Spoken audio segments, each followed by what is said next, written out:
खणीचो प्रश्न केंद्रान न्हय जाल्यार राज्यानच सोडोवचो पडटलो अशें मुख्यमंत्री मनोहर पर्रीकारान सांगला। मुख्यमंत्र्यान घेतिल्ले मंत्रिमंडळाचे बसके उपरांत विजय सरदेसायान मिडियाक सांगले। दोनापावला मुख्यमंत्र्याच्या बंगल्यार सोमारा मंत्रिमंडळाची बसका जाली। बसके उपरांत विजय सरदेसाय पत्रकारां कडेन उलयतालो।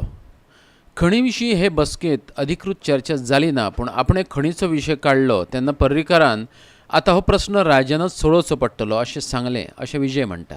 पळयात तो कितें सांगता तो। मायनिंगाचो इशू हांवें काडिल्लो हय की बाबा मायनिंगाचें कितें जाता आनी लोक विचारता आनी आमचे कडेन उत्तर ना म्हणून। सो अशें एक सारांश जालो की ताका सोल्युशन हें स्टेटा कडच्यानूच येवचें पडटलें अशें CMाचें म्हणणें आशिल्लें। आतां एक्झॅक्टली तें कितें ताचो म्हाकाय बी did not elaborate, but he feels that nothing is coming from the centre, state will have to do something. ते हांवें ताका विचारलें केन्ना काय म्हणून, लोकसभेचें इलेक्शन जावन काय म्हणून ना, तेजे पयलीं। दोनापावलाच्यान आमचो व्हिडिओ पत्रकार विराज कामत।